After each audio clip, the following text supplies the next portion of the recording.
Salut à tous, j'espère que vous allez bien. Le Barça a battu l'Étoile Rouge de Belgrade 5-2. Alors, que retenir du match? Eh bien, c'est ce que nous verrons tout de suite.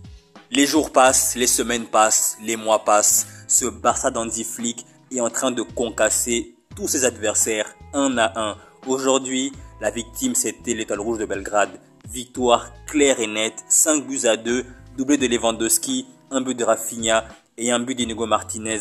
Ce Barça-là, honnêtement, c'est clairement la meilleure équipe d'Europe aujourd'hui, à l'instant T, avec Liverpool. Ce Barça-là est clairement un rouleau compresseur. On a l'impression qu'il peut rien arriver de mal à ce Barça-là. Défensivement, au milieu de terrain, en attaque, tout est parfait côté barcelonais. C'est vraiment très huilé, très fluide. Tous les adversaires du Barça ont du mal à déjouer le piège du hors-jeu fixé par Hansi Flick. Peu importe l'adversaire en Ligue des Champions ou en Liga, c'est toujours la même chose. Et aujourd'hui, Belgrade a été tellement de fois en position de hors-jeu, au moins 10 ou 11 fois si je compte. C'est vraiment incroyable. Vraiment, l'alignement de la défense du Barça est incroyable. Au milieu de terrain, tout est coordonné. Et en attaque, c'est très fluide. Ils s'entendent bien. Il y a toujours au minimum 3-4 buts. Aujourd'hui, c'était 5 buts. Mais vraiment, comme je l'ai dit, ce Barça-là, c'est un rouleau compresseur. Ce Barça-là roule sur tous ses adversaires. Ce Barça-là est vraiment quasiment imbattable. Et en plus, il n'y a quasiment plus aucun blessé, si ce n'est Christensen, Araujo et Ferran Torres. Et Eric Garcia, pardon. Mais lui sera de retour bientôt. Mais globalement, ce Barça-là, quand il sera au complet, ce sera encore plus difficile à battre. Et déjà qu'aujourd'hui, c'est très chaud. Mais vraiment, ce Barça d'Hansi Flick, en 3 mois, a mis tout le monde d'accord. Aujourd'hui, ce Barça-là est vraiment la terreur d'Europe. Après, oui, c'est vrai, nous ne sommes qu'en novembre. La saison se termine en fin mai. Mais vraiment, il faut le dire, ce Barça-là et Liverpool, ce sont pour moi les deux meilleures équipes d'Europe aujourd'hui. Robert Lewandowski a marqué son 98e but et son 99e but en Ligue des Champions. Il est à un but d'être dans la cour des grands, c'est-à-dire être dans la cour des joueurs qui ont marqué au minimum 100 buts en Ligue des Champions, à savoir Messi et Ronaldo. Donc, probablement, dans 3 semaines, après la trêve internationale, lors du match face à Brest à domicile à Montjuïc, le Robert Lewandowski marquera au moins un but, je pense, et il va enfin atteindre la barre des 100 buts en Ligue des Champions à 36 ans. C'est vraiment l'un des meilleurs attaquants de sa génération, top 3 pour moi, avec Luis Suarez et Karim Benzema. Donc vraiment Lewandowski aujourd'hui, c'est un doublé pour lui, il est vraiment en feu. Il en est, je pense, à 19 buts, toutes compétitions confondues cette saison. Nous ne sommes qu'en novembre. Imaginez d'ici fin mai combien de buts il aura marqué au total. Donc vraiment, comme je l'ai dit, Robert Lewandowski est en grande forme. Et pourtant, l'an dernier avec Xavi, on avait l'impression qu'il était fini. On pensait qu'il était au déclin. En tout cas, moi personnellement, je pensais qu'il était fini et que vraiment, il fallait qu'il aille en Arabie Saoudite ou en MLS. Mais depuis quand il est arrivé, il est complètement métamorphosé. C'est le Lewandowski de Dortmund, c'est le Lewandowski du Bayern qu'on retrouve là avec ce Barça-là. C'est vraiment incroyable. Après oui, c'est vrai, il n'a plus vraiment la vitesse et l'agilité d'il y a 4, 5, 6 ans. Mais globalement, devant le but, il a toujours l'instinct du tueur. C'est toujours un grand buteur. Et ça, c'est de bon augure pour la suite de la saison du FC Barcelone. Et en tout cas, une chose est sûre, c'est que pour moi, ce mec-là, Lewandowski, il sera probablement pichichi de la Liga. Et l'un des meilleurs buteurs de la Ligue des Champions, si ce n'est le meilleur buteur de la Ligue des Champions. Ça va se jouer avec Erling Haaland probablement cette saison. Mention spéciale à Jules Koundé aujourd'hui. Jules Koundé, c'est l'un des joueurs dont on ne parle pas assez. Quand on parle de Jules Koundé, on parle toujours de lui pour parler de ses vêtements, pour parler de ses goûts extravagants, etc. Notamment quand il va en équipe de France. Oui, c'est vrai, il a une manière de s'habiller qui est très particulière. Mais bref, revenons-en sur ses performances sur le terrain.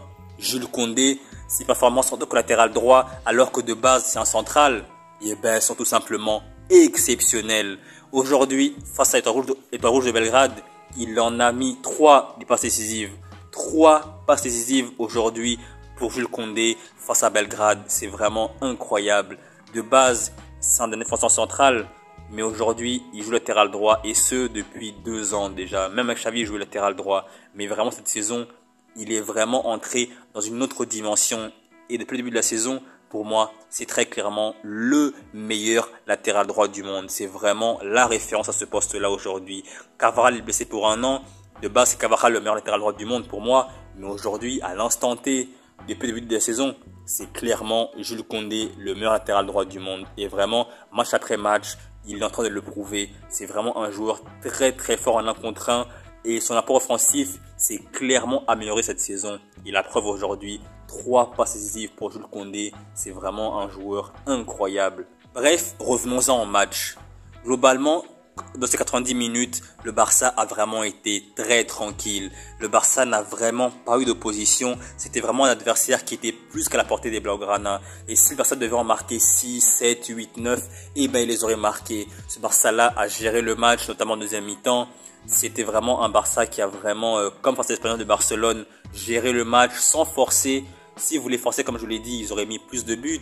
Mais vraiment 5-2. C'est complètement logique. Il aurait pu avoir plus de buts d'écart, mais bon, voilà, c'est comme ça. Il y a des matchs qui s'enchaînent. Dès dimanche, il y a un match très important face à Real Sociedad, qui est une très belle équipe.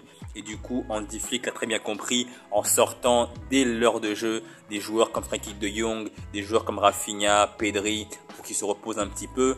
Mais voilà, et Baldé n'a pas joué aujourd'hui, donc ça fait un joueur en plus qui a du repos dans ses jambes, qui ne s'est pas dépensé aujourd'hui, pardon.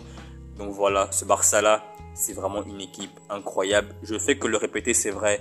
Mais ce Barça-là, pour le battre cette saison, il va vraiment falloir être sacrément costaud. Et mine de rien, à part Liverpool, je ne vois vraiment aucune équipe capable de battre ce Barça-là. Il y a Arsenal, il y a le Bayern Leverkusen, il y a City qui est aussi fort. Mais même si cette saison, c'est pas vraiment terrible. Mais bon, c'est City quand même.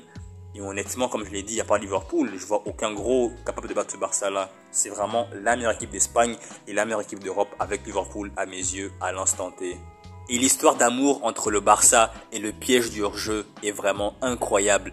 Depuis 3 mois, que ce soit en Liga ou en Ligue des Champions, tous les adversaires du Barça se font piéger par le piège du hors-jeu du Barça qui est parfaitement maîtrisé. C'est-à-dire que chaque match, il y a minimum 8, 9, 10 hors-jeu pour l'adversaire. Mais c'est vraiment énorme. Nous ne sommes qu'en novembre et quand on fait le cumulé, il y a eu plus de 100 hors-jeu pour tous les adversaires du Barça cette saison. C'est vraiment hallucinant. Et la deuxième équipe, c'est Brighton si je ne me trompe pas. Et Brighton a mis en jeu ses adversaires 40 fois ou 41 fois si je ne me trompe pas. Vous voyez la différence? Quasi plus de 2 fois de différence. C'est vraiment abusé. Ce Barça-là maîtrise l'art du piège du hors-jeu. Peu importe le niveau de l'adversaire de Liga ou de Ligue des Champions. Et ça, c'est vraiment une tactique qui fonctionne à merveille. Et tant mieux pour le Barça de continuer comme ça. Il faut vraiment continuer comme ça avec un bloc très très haut. Quitte à prendre des risques, mais au final, ça paye. Le Barça joue très haut, marque plein de buts. Certes, concède des occasions de but, joue de manière très risquée, mais au final, c'est toujours un alignement parfait derrière et résultat, les adversaires sont toujours pris par le piège du hors-jeu. Et ça, c'est vraiment une invention de Flick qui est vraiment extraordinaire. Aujourd'hui, ça fait 9 points pour le Barça sur 12. Le Barça est dans le top 8. Le Barça, pour l'instant, est qualifié d'office pour les 8e de finale sans passer par les barrages. Donc vraiment, ce Barça-là est une très belle équipe. Ce Barça-là engrange des points. Après, oui, c'est vrai, il y a eu une défaite inaugurale contre l'AS Monaco. Mais comme je l'ai dit, par la suite, 3 matchs, 3 victoires face aux Young Boys de Berne, face au Bayern et aujourd'hui face à l'Étoile Rouge de Belgrade. Prochain match dans 3 semaines face au Stade Brestois. C'est une très belle équipe. Mais à Montjuïc, je vois le Barça gagner à nouveau contre un adversaire. Donc voilà quoi, ce Barça-là est un rouleau compresseur. Ce Barça-là est une équipe très solide, très costaude. C'est une équipe très difficile à bouger. Et vraiment, ce Barça-là, qui est déjà dans le top 8 européen, qualifié d'office pour le 8e de finale, est une équipe qui va vraiment falloir compter, sur qui il va vraiment falloir compter cette saison en Liga, en Ligue des Champions. Et vraiment, c'est vraiment une année qui lance une nouvelle ère pour le FC Barcelone. Ça me fait penser à l'époque où j'étais petit, à l'époque de Pep Guardiola quand il est arrivé au Barça. Ce Barça-là, c'est vraiment, ils sont dans une nouvelle dynamique, dans une nouvelle ère. Et là, c'est vraiment une ère de succès qui s'annonce pour le FC Barcelone. Et ça, c'est vraiment très très bien. Et qui dit succès, dit probable victoire l'an prochain, en 2026, de Juan Laporta aux élections du FC Barcelone. Juan Laporta, les travaux qu'il fait, il faut vraiment en parler. Oui, j'ai parlé du match tout à l'heure, mais là, il faut que je parle un petit peu de Juan Laporta. Les travaux qu'il a fait, lui et la direction, les travaux sont vraiment colossaux. Que ce soit au niveau financier, au niveau sportif, ce qu'il a fait, c'est vraiment extraordinaire. Et nul doute qu'il sera réélu l'an prochain lors des élections. Après, oui, le football, ça va vite. Le football, ça va très très vite. Mais vraiment, comme je l'ai dit, je le pense en tout cas, Juan Laporta C'est la meilleure chose qui soit arrivée au FC Barcelone ces dernières années. C'est le meilleur mec pour remplacer Bartomeu après les dégâts que ce que le mec a causé. Donc Laporta, c'est vraiment le président, le numéro un de l'histoire du FC Barcelone. C'est vraiment le mec qui a le Barça dans son cœur, qui veut le bien du Barça, contrairement à son prédécesseur Bartomeu. Et vraiment, comme je l'ai dit, Laporta, il a plein d'ennemis autour du club, mais au final, le boulot qu'il fait pour le club, c'est vraiment colossal. Et à la fin de son mandat, le bilan il sera très clair. Sportivement et économiquement, le Barça sera beaucoup mieux et résultat, il sera probablement réélu, même s'il a beaucoup de haters, même s'il a beaucoup d'ennemis, peu importe. Le Barça sportivement va bien et économiquement, ça va de mieux en mieux. Donc ce mec-là, Laporta, c'est vraiment, comme je l'ai dit tout à l'heure, la meilleure chose qui soit arrivée au Barça cette dernière saison. Donc voilà, c'est la fin de la vidéo. J'espère que vous avez aimé la vidéo. Si c'est le cas, likez, commentez, partagez et abonnez-vous. Pourquoi vous abonner? Eh bien tout simplement pour ne rien rater de la suite de mes vidéos. Et je vous dis salut et à la prochaine.